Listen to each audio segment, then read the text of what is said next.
Good morning. BCom first year की cost accounting की आज 9th क्लास हम लोग स्टार्ट कर रहे हैं। थर्ड चैप्टर हम पढ़ रहे हैं मटेरियल कंट्रोल।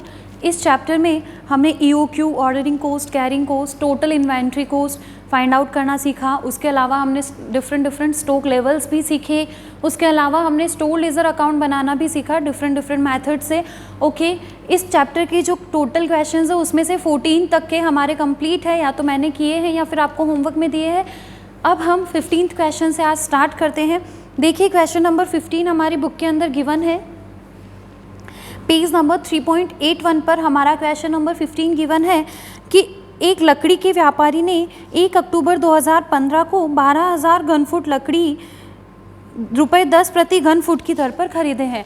आपने क्या किया है, परचेज किया है 12,000 क्यूबिक फिट यूनिट्स ही समझ लो, 12,000 यूनिट्स ₹10 पर यूनिट की रेट पर आपने क्या किया है, परचेज किया है। ओके, और अपने यार्ड में 6 महीने सुखाने के लिए रखा है। आपने उनको 6 महीने के लिए क्या कर दिया, अपने यार्ड के अंदर सुखाने के लिए रख दिया। फाइन। लकड़ी के यार्ड में इस अवधि में निम्नलिखित खर्चे किए गए। अब जो सुखाने के लिए आपने रखा है ना 6 मंथ्स में, उसमें उससे रिलेटेड क्या क्या एक्सपेंसेस रहे हैं, वो एक्सपेंसेस, वो कॉस्ट आपको दे रखी है। फर्स्ट, सबसे पहला हमें दिया है रेंट ऑफ द यार्ड। आपको बोला गया है एरिया है 3000 स्क्वायर फीट का और रेंट है आपका 300 पर मंथ, ₹300 पर मंथ का रेंट है। तो फिर 6 मंथ्स का रेंट हम देख लेंगे कि कितना होता है, क्योंकि हमारे लिए जो कैलकुलेशन का टाइम पीरियड है वो कितना है, 6 मंथ्स का। हमें बोला गया ना 6 महीने के लिए सुखाने रखा गया, तो हमें 6 महीने की सारी कॉस्ट को कंसिडर करना है। तो 1 महीने का रेंट दे रखा है, हम क्या कर देंगे, इसको मल्टीप्लाई बाय 6 कर देंगे, तो ये कितने आ जाएगा, 6 महीने का रेंट हो जाएगा। आफ्टर दैट सेकंड पॉइंट दिया है salaries of 5 watchman at ₹120 each per month. 5 watchman है, एक को 1 महीने का 120 रुपये दिया जाता है, तो फिर 5 वॉचमैन को 6 महीने का कितना दिया जाएगा, कर लेंगे इजीली फाइंड आउट। ठीक है, expenses for maintenance, lighting etcetera eight ₹200 per month. आपको बोला गया लाइटिंग वगैरह के एक्सपेंसेस कितने, 200 रुपये 1 महीने का, तो 6 महीने का कितना होगा देख लेंगे, simple. Annual share of general overhead expenses of the business ₹3000। आपके टोटल बिजनेस का जो जनरल ओवरहेड होता है, जनरल खर्चा होता है, उसमें आपके इस यार्ड का कितना शेयर बनता है, ₹3000 का 1 साल का। हमें कितने के लिए इन्फॉर्मेशन, हमें कितने के लिए कैलकुलेशन करनी है, तो हमें 6 मंथ्स के लिए करनी है। तो ये 3000 जो है वो 1 साल का, तो उसको 6 मंथ में कन्वर्ट हम कर देंगे। कैसे करेंगे, डिवाइड बाय 2 भी कर सकते हैं और हम ऐसे भी कर सकते हैं 3000 × 6/12, दोनों एक ही बातें हैं। तो हम क्या करेंगे, इसका 6 महीने में इसको कन्वर्ट करके एनुअल जनरल ओवरहेड भी लिख देंगे, आपके जो जनरल ओवरहेड एक्सपेंसेस हैं उनको लिख देंगे। फिर बोल रहे हैं insurance charges for the logs to be season at 1% on the value of unseasoned logs. आपको बोला गया है कि आपने जो परचेज किए हैं ना लॉग्स, टिम्बर लॉग्स जो आपने परचेज किए, जिस कॉस्ट पर आपने परचेज किए हैं ना, उसका 1% आपका क्या लगेगा, इंश्योरेंस का चार्ज लगेगा। तो यहाँ एक चीज़ देखिएगा कि ये जो 1% है ना, इसके साथ पर एनम नहीं लिखा हुआ, यानी कि वार्षिक नहीं लगाया हुआ है। तो ऐसे केस में हमें सीधा सा 1,20,000 का 1% ले लेना है। अगर यहाँ पर रेट पर एनम होती है ना, तो फिर हम क्या करते हैं, 1,20,000 का 1% इंटू 6/12 करते हैं, उसको 6 मंथ्स में कन्वर्ट किया जाता है। पर जब यहाँ कुछ पर एनम है ही नहीं, तो हमें कन्वर्ट करने की ज़रूरत नहीं है। ये बहुत इंपॉर्टेंट चीज़ होती है, ध्यान रखना होता है। रेट के आगे पर एनम लगा हुआ है तो आप उसे मंथ्स में कन्वर्ट करेंगे, पर एनम नहीं है तो फिर जितने टाइम पीरियड के लिए है टोटल आपको वैसे ही ले लेना है, कहीं कोई कन्वर्ट करने की ज़रूरत नहीं है। तो यहाँ हमें कोई ज़रूरत नहीं है, सीधा सा 1,20,000 का 1% ले लेंगे। आगे बोला है यार्ड का 50% क्षेत्रफल जो है वो लकड़ी सुखाने के लिए प्रयुक्त किया जाता है और शेष क्षेत्रफल जो है परिपक्व लकड़ी को गोदाम में रखने के लिए प्रयुक्त किया जाता है। अब क्या हो रहा है कि आपका जो टोटल यार्ड है, यानी कि जो एरिया जहाँ पर आप इन लकड़ियों को सुखाने रख रहे हो, उसका 50% आप सुखाने के लिए काम ले रहे हो, रिमेनिंग 50% आप क्या कर रहे हो, सूखी लकड़ियों को स्टोर करने के लिए। तो देखिए हमें तो ये फाइंड आउट करना है कि जो आपकी टिम्बर लॉग से या फिर जो आपकी लकड़ियाँ थी वो जब सूखकर प्रिपेयर हुई, तैयार हुई, तो उस ड्यूरेशन में कितनी कॉस्ट लगी। तो फिर जो आपका सिर्फ स्टोर करने के लिए एरिया काम आ रहा है वो तो हमारे कॉस्ट से रिलेटेड एरिया है ही नहीं, तो हमें उसकी कॉस्ट को लेना ही नहीं है। हमारे काम कितना आया, 50% पार्ट आया, इसलिए हम सारे एक्सपेंसेस का कितना कितना लेंगे, सिर्फ 50%। सारे एक्सपेंसेस मतलब ऐसे एक्सपेंसेस जो कि फ्लोर या एरिया से रिलेटेड हो, लाइक रेंट, पूरे यार्ड का लगेगा, उसका 50% लेंगे। सैलरी ऑफ वॉचमैन, तो वॉचमैन भी तो पूरे यार्ड के लिए होंगे, उसका भी 50% लेंगे। मेंटेनेंस वगैरह ये भी तो पूरे यार्ड के, उसका भी 50% लेंगे।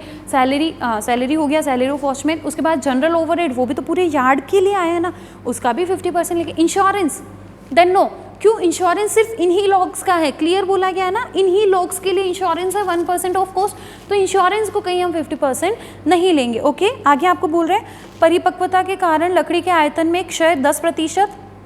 आपके जो लॉग्स हैं वो जब परिपक्व हो जाएंगे तो उनके आयतन में कमी आ जाएगी, एक तरीके से लॉस इन वेट हो जाएगा, लॉस इन वॉल्यूम हो जाएगा। कितना? 10%। तो हम क्या करेंगे, देखिए 12,000 यूनिट्स हमने इनपुट करी एक तरीके से, उसका 10% लॉस हो जाएगा तो रिमेनिंग 10,800 यूनिट्स बचेगी। वो 10,800 ही हमारी आउटपुट होंगी। इनपुट हमने 12,000 यूनिट्स का किया, आउटपुट निकल के कितना आया? 10,800 यूनिट्स का है। ठीक है, परिपक्व लकड़ियों का प्रति घन फुट विक्रय दर ज्ञात कीजिए ताकि लागत पर 20% लाभ अर्जित किया जा सके। आपको क्या लेना है? कोस्ट पर 20% का प्रॉफिट लेना है। तो आपको पूछा गया है कि selling price per cubic fit आप कैलकुलेट कीजिए, मतलब एक तरीके से पर यूनिट आपको सेलिंग प्राइस फाइंड आउट करनी है। तो सेल्स हम तो निकाल लेंगे, पर उससे पहले तो कोस्ट निकालना ज़रूरी है। तो स्टार्ट करते हैं हम क्वेश्चन को। देखिए स्टेटमेंट मैंने बनाया है, calculation of selling price off season logs. सबसे पहले मैंने लिखा है कॉस्ट ऑफ टिम्बर लॉग्स। आपको स्टार्टिंग में दिया है 12,000 यूनिट्स या 12,000 क्यूबिक फिट। आपने क्या किया है? परचेज किया है ₹10 पर फिट, देन ₹10 पर क्यूबिक फीट के हिसाब से कितना हो गया? 12,000 इंटू 10, 1,20,000। आफ्टर दैट हमें रेंट के बारे में इंफॉर्मेशन है कि आपका रेंट जो है वो टोटल है ₹300 पर मंथ। तो हमें 6 मंथ्स के लिए रेंट चाहिए, तो 300 इंटू 6 हमने कर दिया। लेकिन वहाँ पर भी ये ध्यान रखना है कि 50% ही लेना है। क्यों 50% लेना है? क्योंकि हमने सिर्फ 50% एरिया को यूटिलाइज़ किया या यूज़ किया है। तो ऐसे केस में 300 इंटू 6 इंटू 50% ये हमारा 900 का रेंट आ गया। उसके बाद सैलरीज ऑफ वॉचमैन, तो एक वॉचमैन को 120 रुपये दिया जाता है, तो 5 वॉचमैन की सैलरी 120 इंटू 5, 6 महीने के लिए करना है, इंटू 6 और 50% ही लेंगे, देन इंटू 50%। तो ये हमारे पास आ गया 1,800 रुपये। समझ में आई चीज़? ओके। उसके बाद जनरल ओवरहेड्स, तो जनरल ओवरहेड हमें बोला है कि 3,000 रुपये है पूरे साल के लिए। जनरल ओवरहेड 3,000 रुपये पूरे साल के लिए है। तो पहले तो उसको 6 मंथ्स में कन्वर्ट करो, कर दिया इंटू 6/12। फिर उसका और 50% लेना है, क्योंकि हमारे एरिया का 50% हम यूज़ कर रहे हैं, तो हमने और 50% किया, ये हमारे पास आ गया 750। मेंटेनेंस, लाइटिंग एक्सेट्रा हमें दे रखा था 200 पर मंथ, तो 200 इंटू 6 किया, 6 मंथ्स का, और इंटू 50% कर दिया, ये हमारे पास आ गया 600। उसके बाद इंश्योरेंस, तो इंश्योरेंस सिंपली लेना है 1,20,000 का 1%, तो हमने कर दिया 1,20,000 का 1%, ये हमारे 1,200 रुपये का इंश्योरेंस का चार्ज आ गया। उसके बाद हमें एक 10% लॉस इन वॉल्यूम दे रखा है। हमें बोला ना कि 10% का क्षय हो जाएगा, तो हम क्या करेंगे? 10% माइनस कर देंगे, किस में से? वेट में से, क्वांटिटी में से 10% यूनिट्स हमारी कम हो जाएगी। समझ में आ रही है चीज़? देन 1,20,000 माइनस 10%, ये 1,200 माइनस कर दिया, तो यूनिट्स कितनी बची हमारे पास? 10,800। और कोस्ट हमारी 1,25,250। सभी कोस्ट को हमने क्या कर लिया है? ऐड कर लिया। इस तरीके से हमने किया। अब ऐड करेंगे प्रॉफिट। हमें बोला गया है क्वेश्चन के अंदर कि आपको 20% प्रॉफिट ऑन कोस्ट लेना है। कोस्ट हमारे पास है, प्रॉफिट की रेट हमारे पास है, इसका सीधा सा 20% निकाल लो, 25,050। ये आपकी सेलिंग प्राइस आ गई 1,50,300 यूनिट्स, 10,800। अब आपको पर क्यूबिक फीट रेट पूछी है ना सेलिंग प्राइस, तो कोई प्रॉब्लम नहीं है, सेल्स की यूनिट्स भी है, सेल्स की प्राइस भी है, तो निकाल सकते हैं। देन हमने फाइंड आउट कर लिए selling price per cubic feet is equals to 1,50,300 upon 10,800। ये हमारे पास आ गया ₹13.92 और वी कैन से ₹40। समझ में आई चीज़? तो सिंपल सा एक क्वेश्चन था हमारा छोटा सा, कोस्ट फाइंड आउट करनी थी और उसके साथ सेलिंग प्राइस भी हमें फाइंड आउट करनी थी। तो आई होप ये क्वेश्चन आप लोगों को क्लियर है। तो ये क्वेश्चन नंबर 15 हमारा कंप्लीट। नाउ क्वेश्चन नंबर 16 हम देखते हैं हमारा। तो ए लिमिटेड की स्टोर खाता बही में निम्न व्यवहारों को दर्ज कीजिए। हमें एंट्रीज करनी है स्टोर लेजर में। हमें अप्रैल मंथ से रिलेटेड इन्फॉर्मेशंस गिवन है क्वेश्चन के अंदर। अप्रैल से स्टार्ट हो रहा है और दिसंबर तक के लिए हमें ओपनिंग बैलेंस, रिसिप्ट, इश्यूज, इस तरीके से इन्फॉर्मेशन दे रखी है। ओके, आगे बोल रहे हैं दिनांक 7 जून, 4 अगस्त, 3 अक्टूबर और 18 दिसंबर को किए गए निर्गमन। जो आपको क्वेश्चन के अंदर 4 इशू दे रखे हैं अलग अलग, वो चारों डेट्स के साथ बोला है कि ये निर्गमन क्रमशः लीफो, फीफो, सैम और वैम पर मूल्यांकित करने। मतलब आपको सारा कुछ एक ही मेथड से नहीं करना है। अभी तक भी हमने स्टोर लेजर अकाउंट तो बनाए हैं, पर हमने या तो वो फीफो से बनाया, या तो लीफो से बनाया, या तो सैम से बनाया, या फिर वैम से बनाया। यहाँ एक ही क्वेश्चन के अंदर चारों मेथड एक साथ हमें दे दिए कि आपको पहला वाला इशू तो लीफो से करना है, दूसरा वाला फीफो से करना है, तीसरा वाला सिंपल एवरेज और चौथा वाला वेटेड एवरेज मेथड से करना है। ओके, हम जैसे जैसे क्वेश्चन ने बोला है वैसे वैसे करते जाएंगे। शुरू करते हैं। स्टोर लेज़र अकाउंट हमारा बना है, फॉर्मेट हमारा वही है स्टोर लेज़र अकाउंट का। ये हमारा स्टोर लेज़र अकाउंट है। देखिए क्वेश्चन के अंदर सबसे पहले हमें दिया है 1 अप्रैल 2017 को ओपनिंग बैलेंस 140 यूनिट्स का ₹10 पर यूनिट के हिसाब से हमने लिख दिया। ओपनिंग स्टॉक 140, 10, 1400, इधर भी लिख दिया 140, 10 and 1400। After that second information हमें 15 अप्रैल को रिसिप्ट है 250 यूनिट्स की, कोस्टिंग है 3125। यहाँ लिखा हमने 15 अप्रैल को 250 यूनिट्स 3125 की कोस्टिंग, तो रेट हम आराम से निकाल सकते हैं। 3125 में 250 का भाग देंगे, ये आएगा 12.5। तो अब दो स्टॉक हमारे पास हो गए, कौन कौन से? तो एक तो 140 10 वाली, 250 12.5 वाली, दोनों को हमने बैलेंस में लिख दिया। फिर हमें आगे वापस से 21 मई को एक रिसिप्ट दिया 100 यूनिट्स का और 1300 रुपये की है, हमने लिख दिया 21 मई को 100 यूनिट 1300 रुपये की, तो रेट 13 की हो गई। यहाँ पर हमारे पास बैलेंस में 3 चीज़ें आ गई, 140 यूनिट्स 10 वाली, 250 12.5 वाली और 100 यूनिट्स 13 वाली। ओके, इसके बाद नेक्स्ट 7 जून को हमें पहला इशू दे रखा है 120। तो देखिए हमें बोला है 7 जून वाला इशू आपको लीफो मेथड से करना है 120 यूनिट्स का। तो ये देखिए 7 जून पर हमारे पास जो इशू दे रखा है वो 120 यूनिट्स का है। अब देखिए हमारे पास बैलेंस में 3 चीज़ें अवेलेबल है, 10 वाला भी है, 12.5 वाला भी है, 13 वाला भी। LIFO last in first out, सबसे लास्ट में कौन सी आई? ये 100 यूनिट 13 वाली। पहले इनको इशू करेंगे, लेकिन हमें इशू 120 करनी है ना, तो 100 तो ये पूरी इशू हो जाएगी और 20 हम इसमें से ले लेंगे 12.5 वाली में से। सिंपल इशू कैसे किया? 100 यूनिट 13 वाली, 20 यूनिट 12.5 वाली, ये टोटल 1550 का इशू हो गया दोनों मिला के। अब बैलेंस कितना बचा? तो देखिए 100 तो खत्म, इन 250 में से भी 20 गई है, बची 230 यूनिट्स 12.5 वाली और 140 10 वाली एज इट इज़ हमारे पास है। उसके बाद नेक्स्ट हमें परचेज़ दी है 10 जुलाई को 60 यूनिट्स आपने ली है 14 रुपये की रेट पर। ये 10 जुलाई 60 यूनिट 14 रुपये की रेट पर 840 रुपये का हमारा परचेज हो गया। अब बैलेंस में आ जाते हैं तो देखिए 140 230 ये तो एज इट इज़ आएगी। हमने 60 यूनिट्स और परचेज़ की तो ये 60 यूनिट्स हमारे बैलेंस के अंदर और ऐड हो जाएगी। इसके बाद नेक्स्ट हमें 4 अगस्त के दिन इशू दे रखा है 150 यूनिट्स का। तो 4 अगस्त को हमें 150 इशू करनी है फीफो मेथड से। बोला है आपका सेकंड वाला जो इशू है ना वो आपको किस मेथड से करना है? फीफो मेथड से करना है। देन ओके, फीफो क्या होता है? First in first out. तो यहाँ सबसे पहले कौन सी आई है यूनिट्स? 140 यूनिट्स 10 वाली आई है तो उनको इशू किया जाएगा। पर अब हमें इशू करनी है 150 यूनिट्स, तो 10 यूनिट्स तो ये ले लो और 10 इसमें से ले लो 230 में से जो 12.5 की रेट की है। तो हमने कर दिया 140 10 वाली पूरी इशू और 10 यूनिट यहाँ से 12.5 की रेट की ले ली। तो ये हमारा टोटल 1525 रुपये का इशू हो गया। बैलेंस कितना बचा? तो देखिए ये 140 यूनिट्स खत्म, इन 230 में से भी 10 यूनिट्स गई, बची 220 यूनिट 12.5 वाली और 60 यूनिट्स एज इट इज़। तो जब हमने लीफो मेथड से किया था तो हमारा बैलेंस ये था, हमारा आंसर ये था।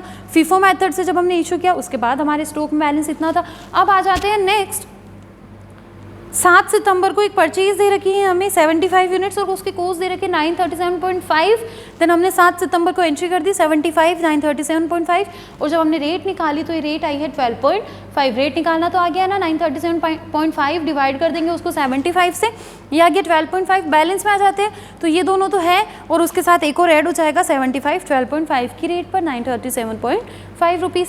आफ्टर दैट हमें इशू गिवन है क्वेश्चन के अंदर 3 अक्टूबर को 230 यूनिट्स का। ये इशू के लिए हमें बोला गया है हमें सिंपल एवरेज मेथड लेना है।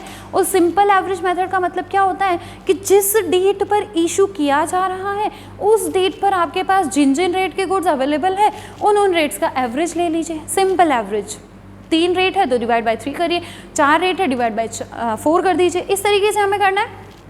करें स्टार्ट। देखिए हमारे पास ये तीनों रेट के गुड्स अवेलेबल हैं 3 तरीके के, ये 12.5 वाले एक, ये 14 वाले एक और ये तीसरे 12.5 वाले। तो हमने क्या किया 230 यूनिट्स तो इशू करनी है, तीनों रेट्स का एवरेज लिया डिवाइड बाय 3 किया, हमारे पास रेट आ गई 13। तो 230 यूनिट्स 13 की रेट पर इशू हो गई 2990 पे। अब बैलेंस कैसे निकालते हैं? तो एवरेज मेथड जब भी हम लेते हैं चाहे वो सिंपल एवरेज हो चाहे तो वो वेटेड एवरेज हो, कैसे निकालते हैं? Total units minus issue, total amount minus issue वाला अमाउंट। तो क्या करेंगे, इन तीनों को ऐड करके 230 इसमें से माइनस करेंगे, यूनिट्स बची 125, इनको ऐड किया, ये बैलेंस माइनस किया, तो हमारे पास बैलेंस बचा 1537.5 रुपये। तो हमारा थर्ड आंसर की जब सिंपल एवरेज मेथड से इशू हुआ उसके बाद बैलेंस हमारा कितना बचा था, 1537.5 रुपये। इसके बाद नेक्स्ट हमें वापस से 5 नवंबर को एक परचेज दी है 240 यूनिट्स की 3290 की रेट पर।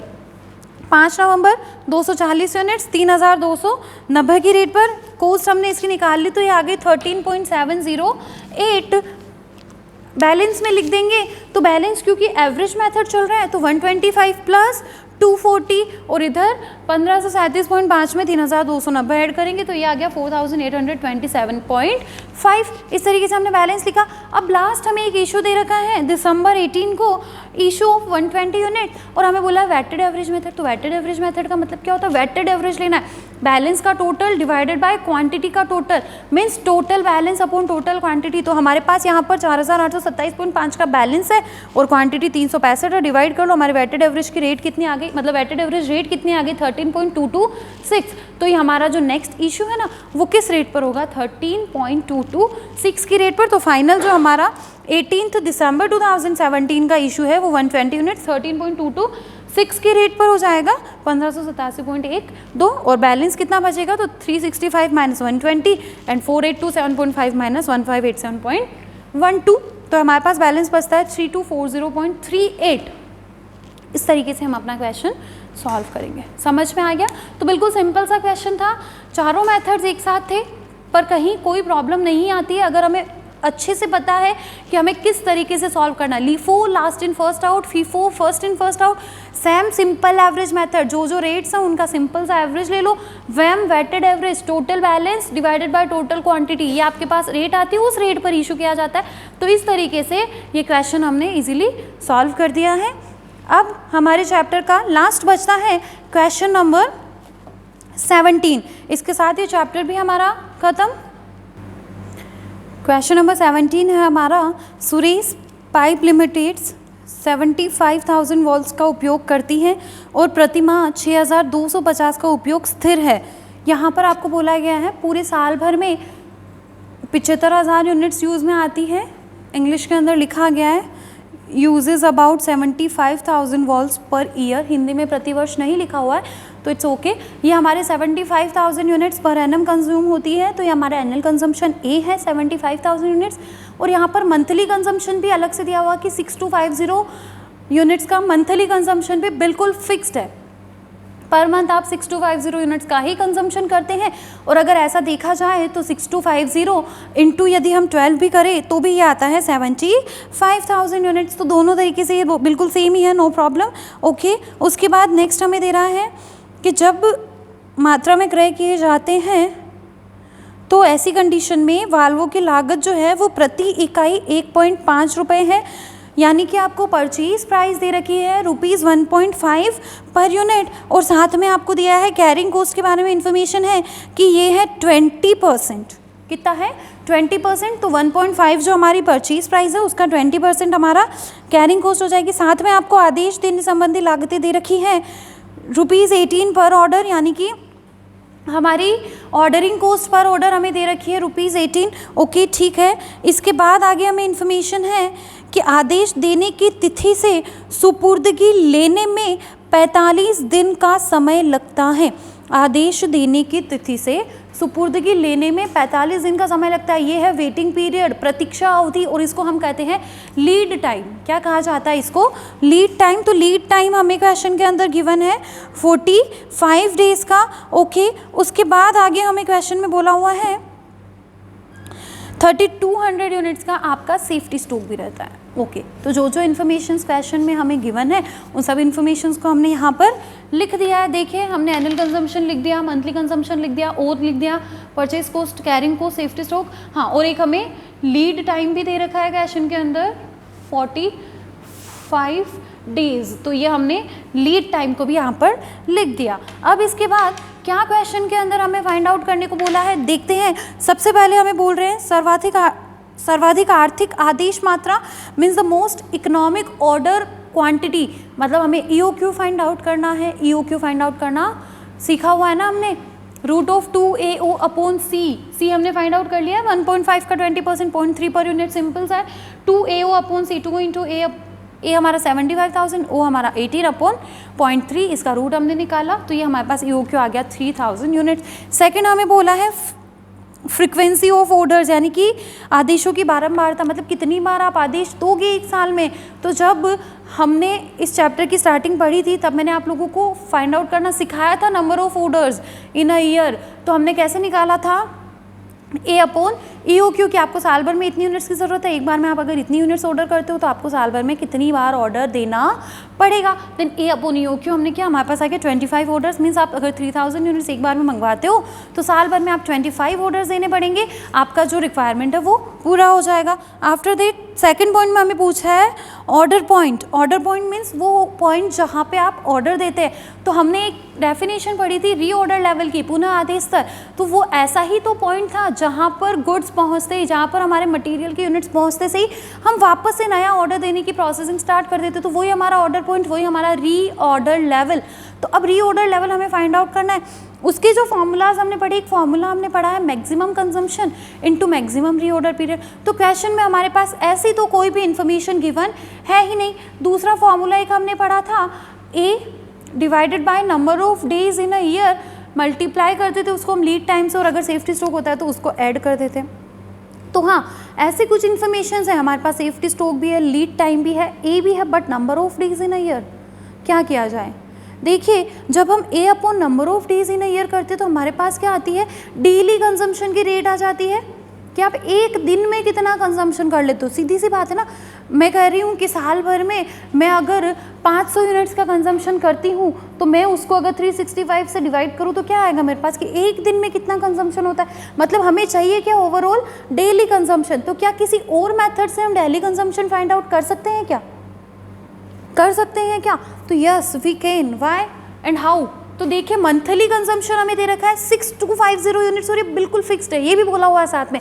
दैट मीन्स हर मंथ आपका 6250 यूनिट्स का कंजम्पशन फिक्स्ड है। तो एक महीने में 30 दिन होते हैं, तो डेली कंजम्पशन आपका आराम से निकल आएगा। सेकंड चीज़, अगर ये मंथली कंजम्पशन की इन्फॉर्मेशन नहीं होती तो फिर हम एज्यूम कर लेते हैं, अजम्पशन डाल देते हैं कि माना गया है कि साल में कितने दिन है, तो हम 365 दिन मान सकते हैं। 300 वर्किंग डेज अगर क्वेश्चन में दे रखे हैं तब तो कोई दिक्कत नहीं, नहीं दे रखे हो तो 364 या 365 जो भी है डेज मानकर हम अजम्पशन ले सकते हैं। बट अगर हमारे पास डेली कंजम्पशन निकालने के लिए कोई और इन्फॉर्मेशन है और पॉसिबल है तो फिर अजम्पशन हम पहले नहीं लेंगे। अजम्पशन कब लिया जाता है, जब कोई और तरीका नहीं बचता, तब हम मानते हैं कि माना कि ये है, लेकिन जब पॉसिबल है तब अजम्पशन लेने की ज़रूरत नहीं है। तो यहाँ पॉसिबल है, हमारे पास मंथली कंजम्पशन है और number of days in a month 30 होते हैं, तो हमने क्या कर दिया, मंथली कंजम्पशन को बेस बनाकर अपने फॉर्मूला को थोड़ा सा चेंज कर दिया, क्योंकि A upon number of days in year करो तो भी डेली कंजम्पशन आता है, और आप अगर monthly consumption upon number of days in a month करो तो भी डेली कंजम्पशन आता है। देन हमने फॉर्मूला में थोड़ा सा चेंज किया, क्या क्या, monthly consumption upon number of days in a month into lead time plus safety stock. वो तो सिंपल है, सारी चीज़ों को पुट किया। सेफ्टी स्टॉक हमारा लास्ट में ऐड होगा, तो इसको सॉल्व किया, ये आया 9375 प्लस 3200 किया, तो ये आ गया हमारे पास 12575 यूनिट्स। ये हमारा ऑर्डर पॉइंट, ये हमारा रीऑर्डर लेवल हो गया। उसके बाद थर्ड पॉइंट में हमें पूछा है कि आपको EOQ बताइए अगर आपकी कॉस्ट जो है ना वो 1.5 की जगह पर 4.5 हो। तो हम सारी इन्फॉर्मेशन को एक बार वापस लिख देते। देखिए, A हमने लिख दिया 75,000 यूनिट्स, O भी हमारा सेम है, इनमें कोई चेंजेस नहीं है। चेंज आया है परचेज प्राइस में 4.5 पर यूनिट हो गई, तो इसके हिसाब से C भी हमारा चेंज हो जाएगा, क्योंकि C जो है वो इन्वेंट्री कॉस्ट का ही 20% है, तो 4.5 का 20% कितना हो गया, C 0.9 हो गया। तो अब हम जब EOQ निकालते हैं तो क्या कहते हैं, 2AO अपॉन C का रूट देते हैं, तो हमने फॉर्मूला में रखा, हमारे पास आगे 1732.05, तो 0.05 जैसे तो कोई यूनिट्स होती नहीं है, राउंड ऑफ करके हमने उसको बढ़ा दिया। कम क्यों नहीं किया, तो कम नहीं किया जा सकता, उसको यूनिट्स है ना, तो हम उसको बढ़ा के लिख देंगे। तो 1733 यूनिट्स हमारी क्या आ गई, नई EOQ आ गई। समझ में आई चीज़? इसी क्वेश्चन के साथ हमारा ये चैप्टर भी खत्म होता है।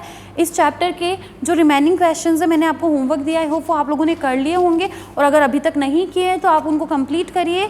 इस चैप्टर के सारे इलस्ट्रेशंस को भी, मतलब जो उदाहरण एग्जाम्पल्स आपको क्वेश्चन में चैप्टर के अंदर दे रखे उनको भी आप लोग पढ़िए, सॉल्व करने की कोशिश कीजिए।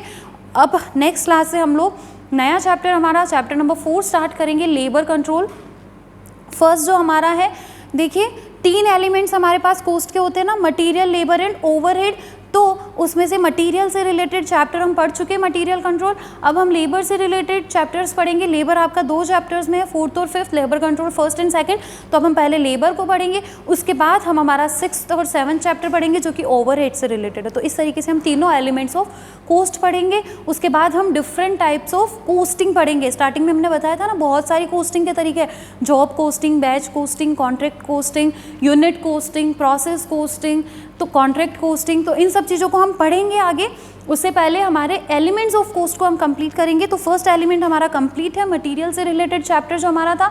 अब नेक्स्ट क्लास से हम लोग लेबर कंट्रोल स्टार्ट करेंगे। इस चैप्टर के सारे क्वेश्चंस और इलस्ट्रेशंस को आप तब तक सॉल्व करिए। नेक्स्ट क्लास से हम मिलेंगे। Okay, thank you.